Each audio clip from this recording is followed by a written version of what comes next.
Well, welcome to Being Your Own CEO. This is a mastermind intended to support solo entrepreneurs who feel isolated and would like a little bit of support. We're into sort of sharing ideas, supporting each other, holding each other accountable, etc. I'm Lowell Ann Fulsang, and my business is Workstyle Lifestyle Consulting, and I have a solo enterprise program that helps solopreneurs move forward. So welcome to my two guests, and there may be some others who will pop in as time goes on. Cheryl, why don't you introduce yourself? Okay. Hello, my name is Cheryl Ralph, and I have a business helping women look beautiful on the inside and work with the beauty on the outside. I think that most women need inspiration and some help in momentum, finding what they want in life, and I help people do that. All right, on. Thank you, Cheryl. Welcome. And Jay, how about you? And welcome back after a long absence. Thank you. Hi, my name is Jay Neal, and my company is Magi Studios, and we help businesses get ranked on the internet for keywords that potential customers are searching to try to find you. All right, on. So this morning's topic was one of my favorites, procrastination. It seems to be something that we all do. And I had asked people to post on the event page and anything that they might find themselves procrastinating over. I see that Heather says that clearing her inbox, dealing with emails was one thing that she procrastinates on. And I also saw Bruce McCallum posted that he procrastinates on taking care of the income tax. And I would imagine it's just the whole lead up of getting it all organized and doing whatever. Yeah, well, the good thing about a small business is that we get an extra month, as opposed to personal. So we don't have to submit for not. That's why the government thinks that we procrastinate. Right.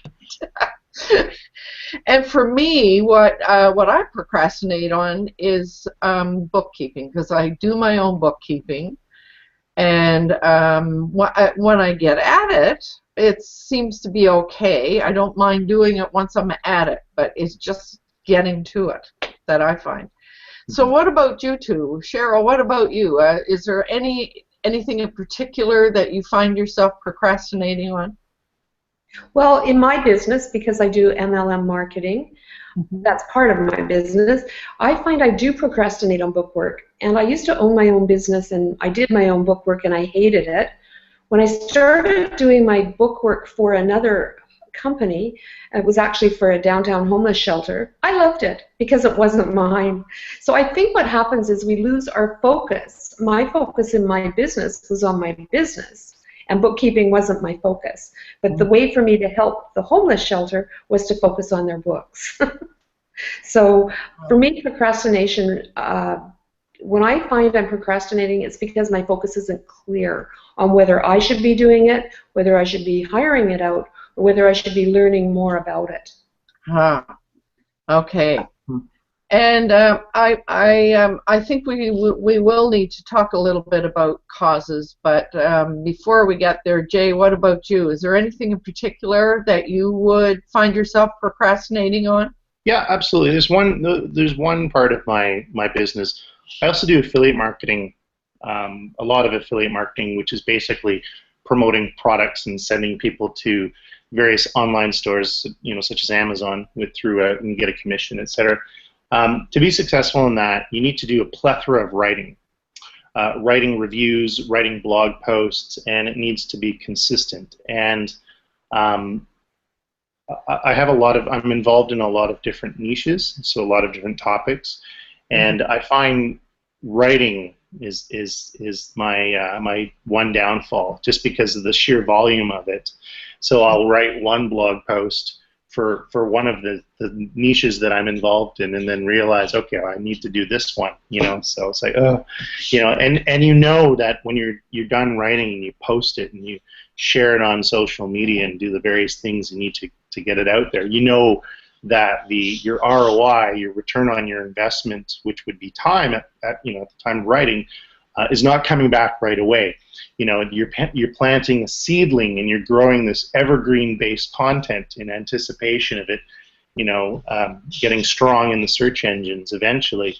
But you know that it's not coming back right away, your income. So, and I think it kind of falls into what Cheryl was mentioning, where, you know, when you're working for someone, you have that consistent paycheck coming in. But then when you're working for yourself, you have invested interest in getting that paycheck. So it's a little more daunting, if you will. It's like, oh, okay, now I got to do this, right? So. So writing Jay, is a really common one that I hear a lot, and there are some techniques and so forth. But and I think one that comes to mind. Well, I don't know that it's for me that it's a procrastination. I've just decided I don't do it, and that's cold calling. Oh, yeah. And I would say that almost everybody who's in business for themselves, they would just put that off as long as they could possibly do it, because it's something that's not very comfortable. Yeah. I'm sorry Larry isn't here, because I know that he would have some things to say about cold calling from his past experience. So maybe he'll stop in soon. So as I was thinking about all of this, I was really looking at it from a wide angle and trying to think to myself, all right, so what are some of the causes of procrastination? And you folks have pointed out one very important one, but I sort of did a list of a few. I know that some people really, really hate detail. And whatever it is that they do, you know, that they need to get done, if it involves a whole lot of detail, they'll avoid it if they possibly can. I sometimes think about personality styles. Mm-hmm. And my personality style in Enneagram is a 7. And I know that the 7s love starting new things, love learning new things, love doing all kinds of new things. But then trying to sort of maintain that new thing is the thing they hate doing. Mm-hmm. So it does come down to personality style to some degree. So then there's another style where, you know, some people really want total control. Mm-hmm. And if somebody else has imposed a deadline on them, then they're going to resist it, because they don't feel as though they're in control. And I think a little bit the income tax thing, for example, is a really good example of that. It's something that's being imposed on us that takes us out of control. So then there's another style where some people just need so many facts, like they research and research and research, and can never sort of really say, okay, enough is enough. Analysis paralysis. Analysis paralysis. And so that can very definitely make people sort of put it off and put it off. Mm-hmm. Another one that comes to mind is if the thing that you need to do has a potential conflict in it, then there is a style of person who will avoid that at all costs. Mm-hmm. There are some of us that really dislike conflict, and if we feel any possibility of it, we'll avoid that. Another one is some people hate well, I guess it connects up with the detail.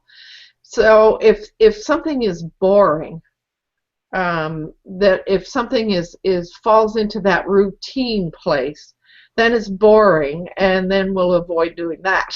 So I think that maybe kind of falls into what we were talking about. You know, all these things that are routine, and they get to be boring after a while.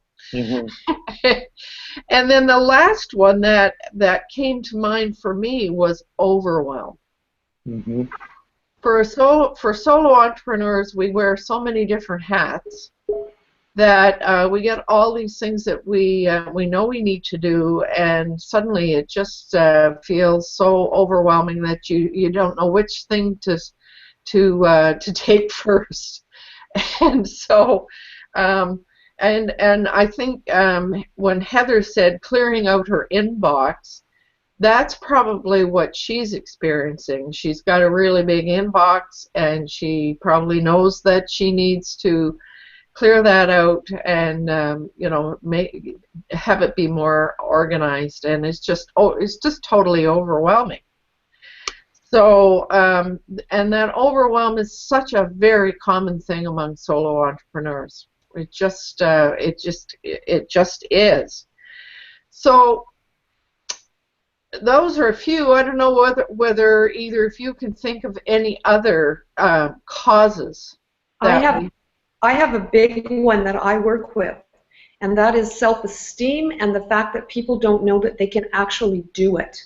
And that's really important, because the momentum in any new business depends on somebody knowing what they're doing and why they're doing it. And if their why isn't big enough, and if they're not willing to put the work in, they shouldn't be doing it. And quite often, they wonder about it, and they don't trust themselves, and they're not sure about it. And that's, for me, because I work with it every day, that is an important one. Yeah. Yes, I agree with you. I think that self-esteem piece is huge. Yeah, especially if you're involved in in any kind of excuse me, MLM or network marketing, where many times it's person to person, mm-hmm. and when you start talking about the business opportunity, people instinctively put their guard up and they don't want to hear it, right? So because of that one issue, because of self-confidence, they can go in front of people and talk to them about the business opportunity and have confidence. Even if they have a tremendous amount of confidence in the product, there's some wonderful products out there that are also attached to MLM opportunities. My wife's involved in one, and it's a fantastic product for women. It's an eyelash product. Well, that's their one base, but getting out there and telling people, but I find there seems to be a little bit of shift with that themselves, to get into that. So they're using the self-confidence of the product to talk to them about the business opportunity. Saying like, well, there's tons of people selling it. But yeah, I think self-confidence is huge. Yeah.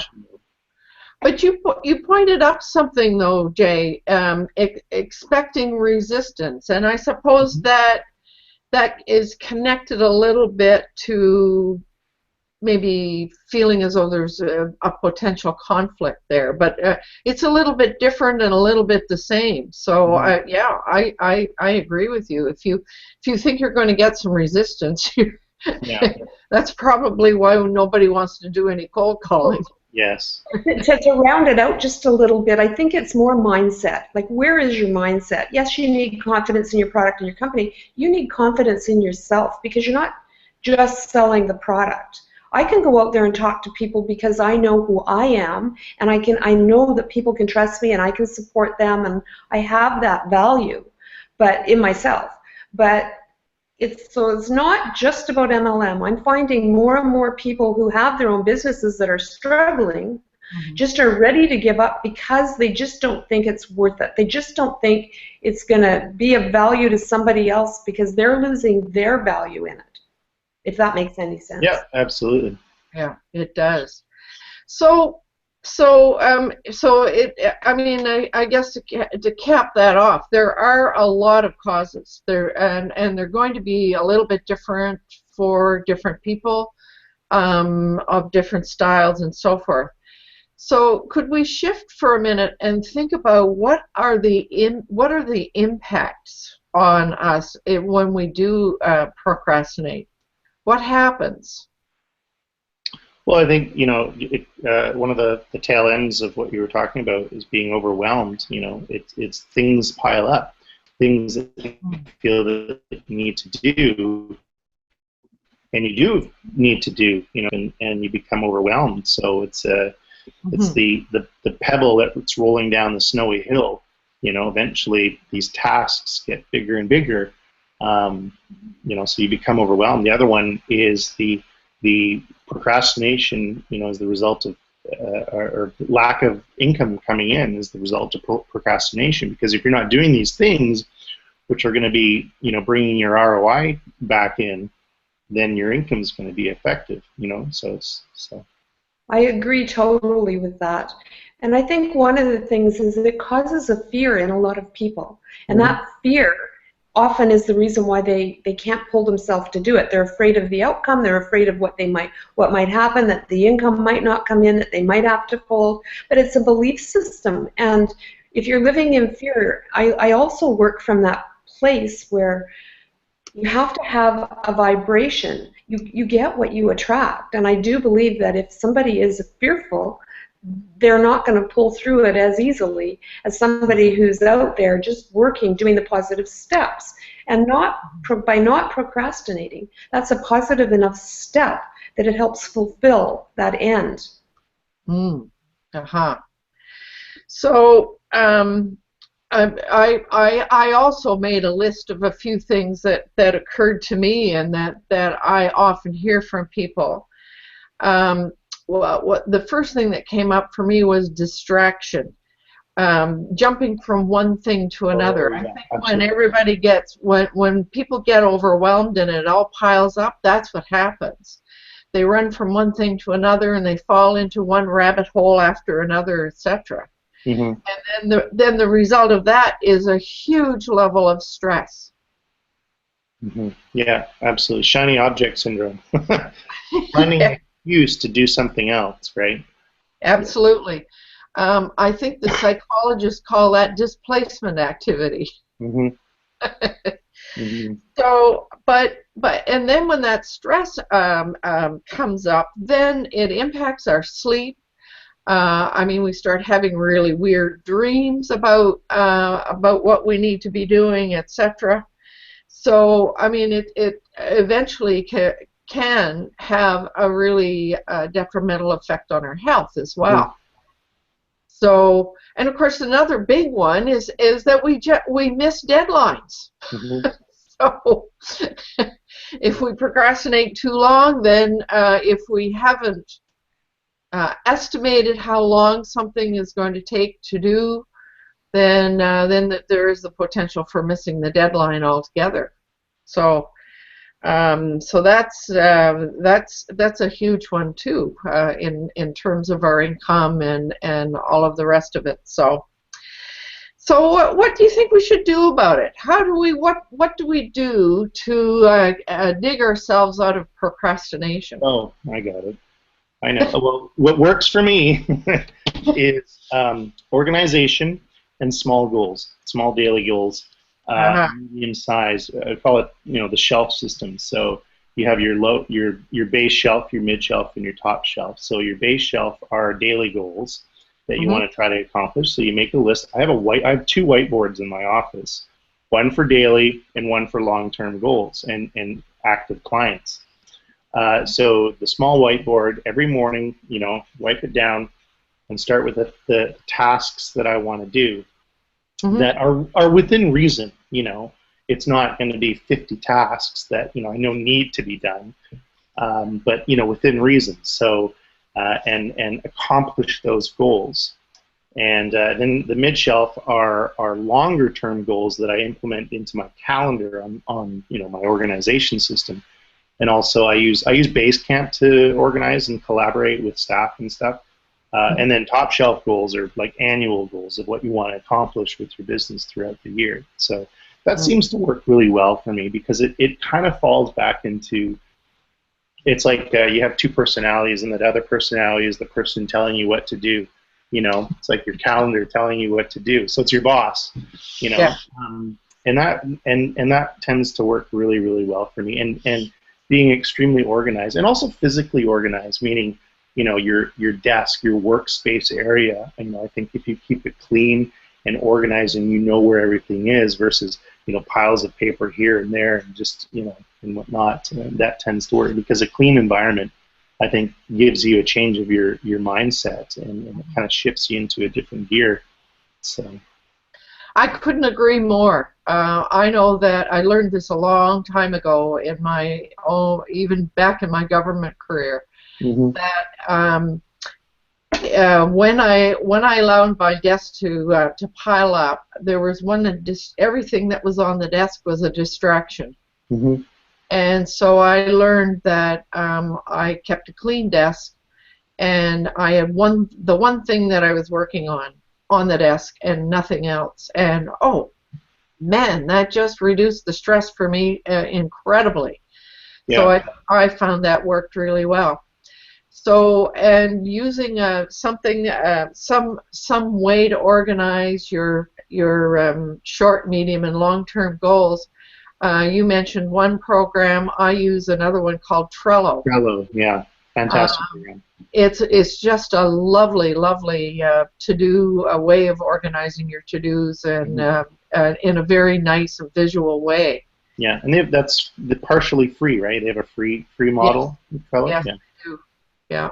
I use Trello as well, but I can tell you, if you're not clear and focused, you can get overloaded on that too. Yeah. Absolutely. So, Cheryl, any other ideas from you as to what to do to keep yourself out of procrastination? No, I think it's just about focus and clarity. And, when people are in overwhelm and they come to talk to me about what's going on in their life, I generally ask them to pick one or two things that are a top priority. So it's almost the same as the shelf system. It's, okay, what are we going to deal with this week? Let's just deal with one or two things this week. And that's your starting base. And generally, the accounting's in there, for sure. All right.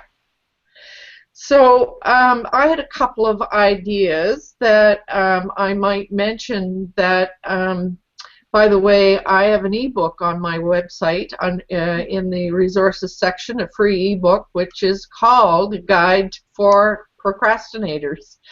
So anybody who's listening, if you're interested or would like to see a little bit more detail, you can find it there.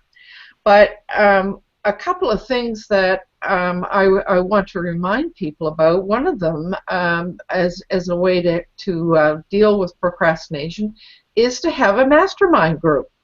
Because when you say to somebody that you're working on something and you're going to do it, you're more apt to do it.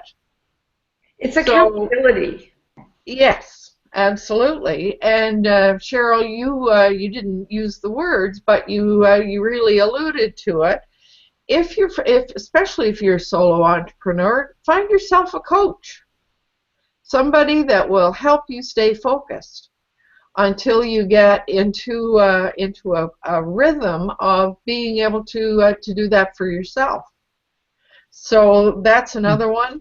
And another one, the last one I want to mention is called an Integrity Day. I don't know whether either of you have ever heard of that. I've run a few of them and found that they were very, very successful. So for people who have a task that they've been putting off and they just can't seem to get to it, you gather people together and have a call, a short call every hour, where you provide encouragement to each other, and you report back, and you talk about what you're going to do in the next hour. And there are 2 or 3 different ways that you can organize that. And I've found that was incredibly successful. I'm remembering a couple of people that I worked with who had this pile of stuff that needed to be filed and just couldn't get it done. And so by the end of a half a day of doing this integrity session, she had it all done. So there are some helps out there if you're, especially if you work alone and you need the support of someone else, and that's kind of what we're all about. So so there are lots of. I've never heard of that. That's a great idea. Never heard about integrity yet? Yeah, it was something coined by Thomas Leonard, the the chap who started the whole concept of coaching. That was one of his techniques. Yeah, and it still works. It still works really well. So I'm looking at our time and thinking that we've covered what a lot of people do procrastinating about. We've looked at the causes, and we've looked at the impacts, and we've looked at some things that can be done. So I think I hope that we've given some ideas to people so that they can figure out how to get past their own procrastination. And I thank both Jay and Cheryl for joining me.